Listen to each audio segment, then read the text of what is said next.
Hi! Happy Sunday. ఇవాళ మీరందరూ ఏం చేశారు ఉదయం నుంచి? నేనైతే మా గార్డెన్‌లో కూర్చొని ఇలా బ్యూటిఫుల్ సన్‌రైజ్ చూస్తూ ఓ మంచి ఫిల్టర్ కాఫీ తీసుకొని నా డేని ఇలా ప్లెజెంట్‌గా స్టార్ట్ చేశాను. మార్నింగ్ డేని పాజిటివ్‌గా స్టార్ట్ చేస్తే రోజంతా పాజిటివ్‌గా ఉంటుంది. తెలుసా మీకు? కాఫీ తాగుతుంటే బ్రేక్‌ఫాస్ట్ గుర్తొస్తుంది కదా! యెస్. మినీ మిల్లెట్ బ్రేక్‌ఫాస్ట్ చేశాను. Low calorie ఎందుకంటారా? లంచ్ చాలా చాలా హెవీగా చేస్తున్నాను. మంచి ముత్యాల రైస్‌తో చికెన్ బిర్యానీ. మా ఇంట్లో అందరికీ ఇది చాలా ఇష్టం.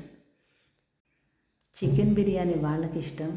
దాన్ని అందంగా ప్రజెంట్ చేసి వాళ్ళకి కొద్ది కొద్దిగా వడ్డిస్తూ దాన్ని మొత్తం అయ్యే వరకు తినిపించడం నాకిష్టం.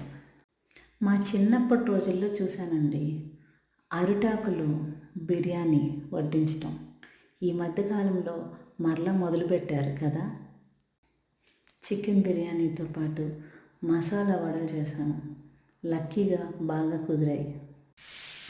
బయట రెస్టారెంట్లో లంచ్ చేస్తాం, ఇంట్లో మెయిడ్స్తో వంట చేయించుకొని తింటాం.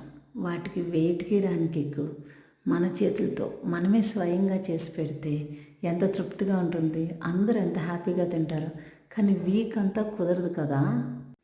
ఈరోజు కొంచెం షాపింగ్, గ్రాసరీస్, వీక్ అంతా కావాల్సిన మెటీరియల్ చాలా ఉంది. అవన్నీ తీసుకోవడానికి బయటకు వెళ్ళాం. బయటకు వెళ్ళి అంత పని అయిన తర్వాత కంపల్సరీగా ఈ హెడేక్ అంతా పోవాలంటే మంచి కాఫీ పడాల్సిందే. వన్ ఆఫ్ మై ఫేవరెట్ కేఫ్కి వెళ్ళి అందరం కొంచెం రిలాక్స్ అయ్యాం. అమ్మో ఇంటికి వెళ్ళాలి, రేపు వర్కింగ్ డే కదా. ఇంటికి వచ్చాక ఎంత మంచి స్మెల్. మా ఇంటి గార్డెన్లో మల్లెపువ్వులు. నాకు ఎందుకో పువ్వులు కోయడం ఇష్టం ఉండదు, కానీ ఈరోజు ఒక్క పువ్వు కోసి దేవుడికి పెట్టాలని ఒక్క పువ్వు మాత్రమే తీసుకున్నాను. ఎందుకంటే ఈరోజంతా ఇంత ప్లెజెంట్గా గడిచినందుకు దేవుడికి ఒక్క థ్యాంక్స్ చెప్దాం అనుకుంటున్నాను. మీరేమంటారు?